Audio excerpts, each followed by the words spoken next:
Welcome everyone to this lecture where we're going to walk through the process step by step of installing Python with the free Anaconda distribution. Now, there are many ways to actually run Python code, and we have another lecture later on called Running Python Code, where we're going to be exploring the difference between running a python.py script or running Python code in a notebook environment such as Jupyter Notebook. Either way, before we actually learn how to run that Python code, we still need to install Python locally on our computer. So, in this installation lecture, we're going to do the following. First, and the main thing about the lecture, is we'll install Anaconda distribution for Python. The Anaconda distribution is going to install the Python programming language and an easy-to-use development environment and navigator launch tool. That's why for this course, we choose the Anaconda distribution instead of just going to python.org and only downloading Python. The Anaconda distribution will install the language and a bunch of really useful tools, especially if you're a beginner in programming. Then we're going to briefly run Jupyter Notebook, the development environment we use throughout the course. Keep in mind though, we'll have later lectures that dive much deeper into the details of actually programming and running Python code. This is mainly an installation lecture. After all that, we'll explore these no install online options. So a quick note on these no install options. There are actually now many online, no installation necessary Python environments that can be run directly in the browser. So as long as you have an internet connection, you actually don't need to install anything. You can just visit a website and run Python code. While these are not officially part of the course, because these websites can change and sometimes go from a free plan to a paid plan, we are going to give you a brief tour of these online no install options at the very end of this installation lecture, just to give you an idea of what's out there. To begin, we're going to install Python with the free individual Anaconda distribution. It's actually free and open source. There's nothing you need to pay for here. And as I mentioned, this distribution includes Python as well as many other useful libraries, including the Jupyter Notebook environment, which is where we do our coding in this particular course. And Anaconda can also be easily installed on any major operating system, Windows, Mac OS, or even Linux. To begin, we have to first go to the downloads website. You can go to www.anaconda.com/downloads, and it should take you to the individual product download page, or you can just do a Google search for Anaconda download, and it should take you to that page as well. I'm going to head over to my browser and go to anaconda.com/downloads, which should redirect me to the individual downloads page. Okay, here I am at Google, and what you can do is just search Anaconda download, hit enter, and it should take you to anaconda.com products individual. And this is the download page we're looking for, the individual edition. Or if you directly type in anaconda.com/download, it should also redirect you to this page. Keep in mind, Anaconda does change the look of this page from time to time. So at a certain point in the future, it may look slightly different to you, but overall, there should be some sort of download and install option on this page. The individual edition is free and open source. There's nothing you need to pay for. And you'll notice that eventually there's going to be a download button on this page. What you do is you can just scroll down here. It's going to talk about the various aspects that are included with Anaconda. Really, it's not just the Python programming language, although that's definitely the biggest part of it. It includes a bunch of libraries and really useful tools, especially if you're just a beginner. So what I'm going to do here is I'm just going to scroll down until I get to the Getting Started with Anaconda section and the Anaconda installers, which is really what we're looking for here, this Anaconda installers, and it's probably going to be at the bottom of the page. Also, if you just scroll all the way back up here and click download, it will automatically take you to the installer section.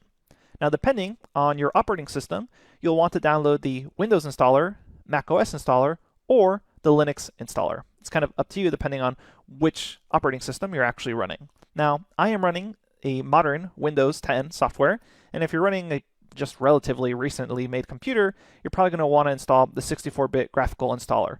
If you're on an extremely old computer, you may want to check if you have a 32-bit graphical installer, but it's highly likely that if you're on a modern computer, you're just going to be installing the 64-bit graphical installer. If you are on Mac OS, install or download the graphical installer, not the command line installer. They're technically the same thing, but graphical installer comes with an easy-to-use Windows that's going to match up with exactly what we show on the Windows installer. And if you're on Linux, you can download the 64-bit installer here. Okay, since I am on a Windows computer, I'm going to click and download the 64-bit graphical installer. And once you click on that, it should begin the download, and it will also take you to a thank you for downloading web page, which you can pretty much ignore. There's a little getting started here, which is a 12-minute tutorial. You may want to take a look at that. There's also a documentation quick start guide where you can click learn more, and it takes you to this user guide about Anaconda of some more details. But really, what we're going to talk about is just the installation part in this lecture. In fact, if you click on that user guide, you can click on installation, and it has written out step-by-step instructions for installing on Windows, installing on Mac OS, or installing on Linux. So depending on what operating system you have, if you really want step-by-step written out directions, you can go to docs.anaconda.com/anaconda/install, and it will take you to the documentation for a variety of setups, which we're really just going to show here. And again, there's not too many steps here. You just click next and click all the defaults and hit I agree. Let me fast forward until this executable file is done downloading so we can walk through the installation procedure together. Once it's running, what we're going to do is set up Anaconda. So we'll click on Next here, go ahead and agree to the license agreement, and then depending on whether or not you have admin permissions on your computer, you could do just me or all users. I'll do just me. And then I'm going to install it here under Anaconda 3. I would also suggest that you use the default destination folder. All right, and here's a very important step for Windows users. You'll notice it has this checkbox and it says that it's not recommended to check it. If this is your first installation of Python and you intend to use this distribution of Anaconda as your main source for actually running Python code, then I would actually recommend that you install it and add it to your path environment variable. Basically what this means is that if you were to open up the Windows command prompt and type Python, it would come first and search for the Anaconda version of Python before looking at any other pre-installed Python. And if you're following along this course and you intend to use this as your main distribution, then we actually do recommend adding Anaconda 3 to my path environment variable. If later on and you decided not to check this box and want to add it to your path, what you can do is open up Anaconda 3 with the Windows Start menu and then select Anaconda 64-bit, and then this Add to Path option will essentially be the same thing as clicking this box here. For simple use cases, I actually do recommend that you click this box. So I will go ahead and click that box and just add it to my path environment variable since I want Anaconda 3 to be found first. So then we'll hit install.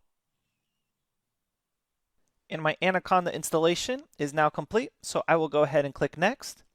And you'll notice it says working with Python and Jupyter Notebooks is a breeze with PyCharm Professional, etc. We don't actually need to worry about installing PyCharm. It's just another development environment option for you.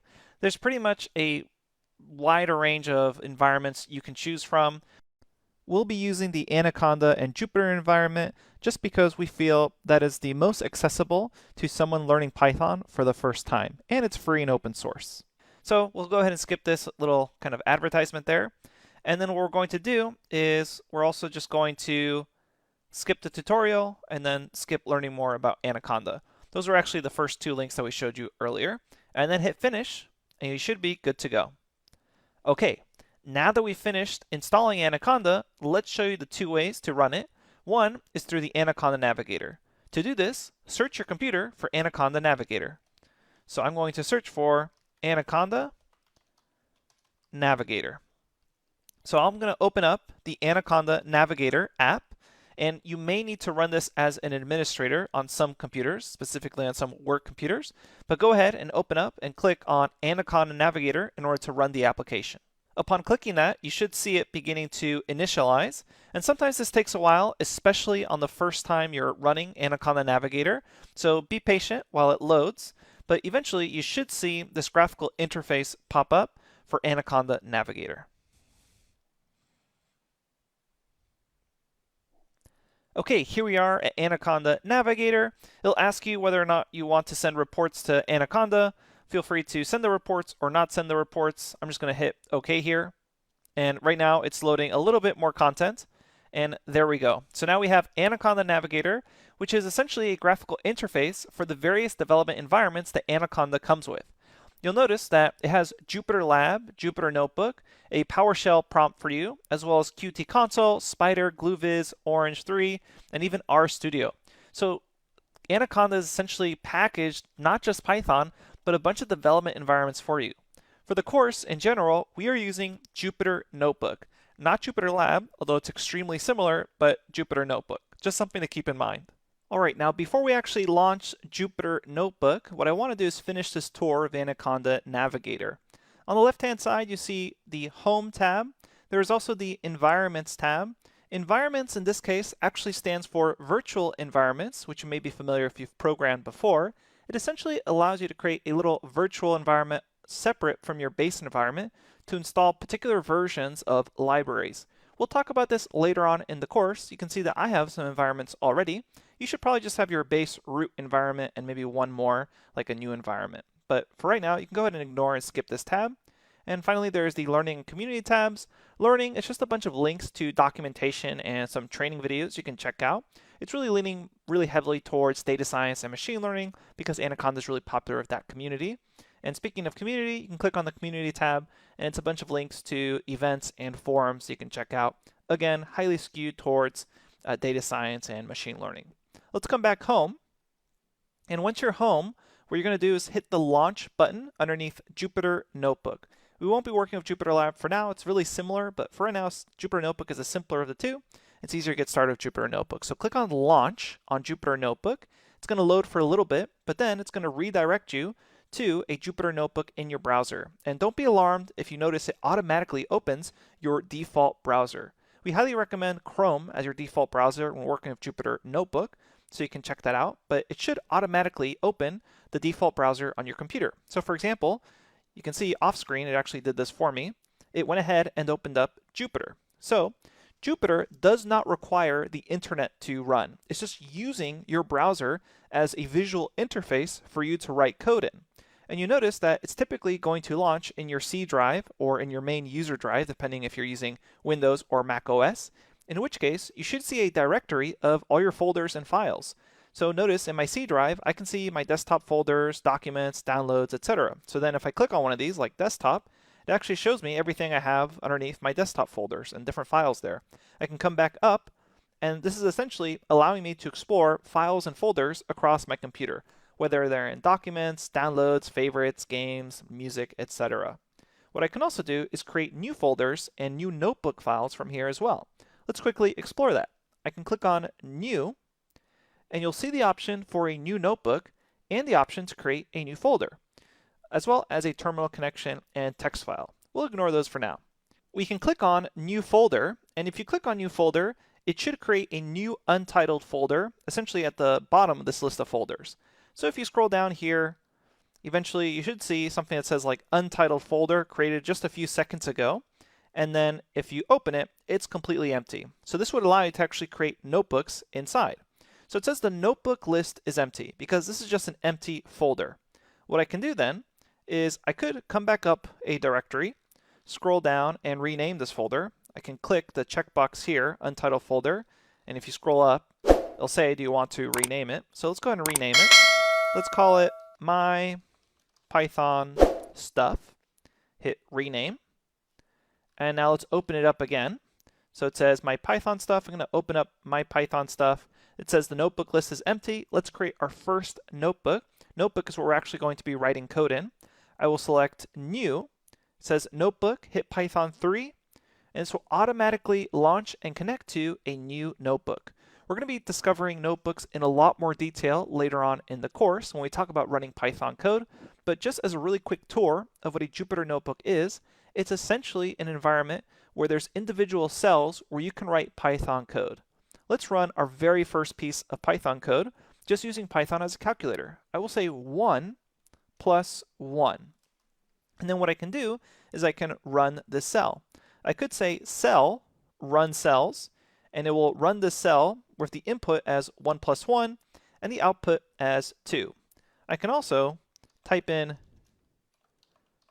or actually do Shift Enter. I'm not just typing it in, this is just to show you what I'm about to do. If I hit Shift Enter on my keyboard, it will run this cell and then create a new cell underneath it. So I'm going to do Shift Enter on my keyboard again.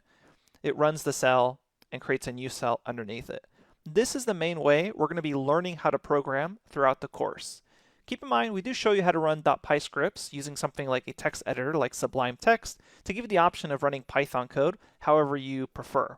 But for the majority of the course, we use notebooks because it allows us to write notes and just organize our data and learn better using Python. And all the course notes are organized in notebooks. In fact, if you go back to the very first lecture of the course or check your automated welcome message, as well as the Q&A forums, you'll see that we have this Purion data link with the Complete 3 or Complete Python 3 Bootcamp with all the sections and notebooks that correspond to those sections. So I can click on something, for instance, like the Milestone Project 1, click on Warm Up Project Exercises, and these are notebooks hosted on GitHub for you.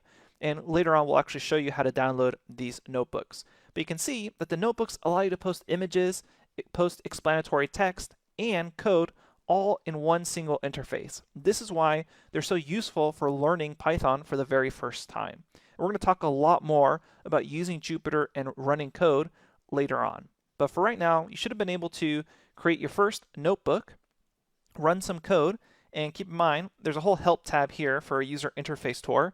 This user interface tour, super helpful. If you just click on it, it actually takes you through a kind of left and right code tour on file names and stuff you can do within the notebook. So I highly recommend you actually just click help and take that user interface tour now before heading on to the next lecture. Once we're done with this notebook, we can simply close this tab.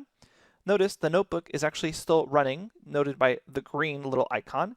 You can simply check the box and shut down the notebook.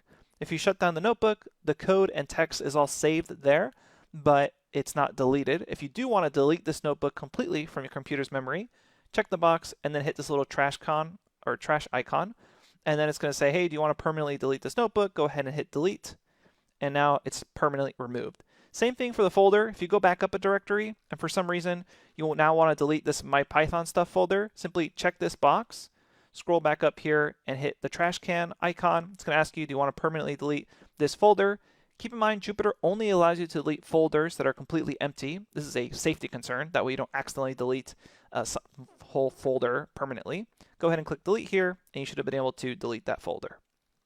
All right. So in this lecture, we were already able to install Anaconda, launch Anaconda Navigator, and launch our very first Jupyter Notebook. Coming up next, we're going to discuss how to run Python code, both as a .py script and within the Jupyter Notebook. To end this lecture, I did mention there were some no installation options. We're going to do a very brief tour of this if you're interested. If not, go ahead and move on to the next lecture. Let's give you a brief tour of all the no install options available on the internet at this time. All right, so let's quickly check out some no installation options. The ones we're going to cover just briefly here are the official try option from jupyter.org/try. That will actually allow you to run a Jupyter Notebook with nothing to install directly in your browser. Then we'll also check out Google Colab online notebooks. You do need a Google account like a Gmail address in order to access those, but it's a pretty cool feature provided by Google. And then we'll also check out Repl.it or repl.it. And that's a website that allows you just to write some Python code, have it interpreted, and run. I should mention there are dozens of these sort of websites, and you can find them by just doing a quick Google search for Python interpreter online, and you'll get a ton of options, including the ones shown here. But for a very brief note, why would you not want to just use one of these options instead of installing something locally? For one thing, it can be hard to upload your own code, data, or notebooks on one of these free no installation options. And also, sometimes they have the free tier that doesn't save your code, and then you have to actually pay in order to have your code save and run on their service. So keep that in mind. And then the third thing is, we're not officially supporting any of these no installation options as part of this course, since they could change in the future. All right, I'm going to head over to my browser and just give you a brief tour of these options. Okay, the first option is jupyter.org/try. It's essentially the exact same thing I just showed you locally, but hosted here for free on the cloud. So you can try the classic Python notebook. You can also try it with things like R and Jupyter Lab to try it out. You click on Try Classic Notebook, and it's going to upload just a temporary instance of a Jupyter Notebook. I actually often use these when I don't want to run Jupyter Notebook locally, and I do want to run just a quick piece of Python code and have this run a temporary cloud-hosted Jupyter Notebook. Nothing you put here is actually going to get saved, so keep that in mind. It's just a temporary notebook being hosted in the cloud. All right, so once that's fully loaded, it's going to look something like this. This is essentially a Jupyter Notebook. It's going to tell you your memory limits. Keep in mind, locally, you obviously don't have memory limits like this. It's just the memory limit of your computer's RAM or hard drive space, you can just insert a new cell or say insert cell below. Here's the new cell. Type in something like 1 plus 1 or print 1 plus run, and then run these cells, and you'll get to see the output. And this is jupyter.org/try. Really nice to just quickly run a notebook hosted online. And nothing here is actually going to get saved permanently. You can click save and it will save your changes, but you can't come back to this website and expect your notebook to be here.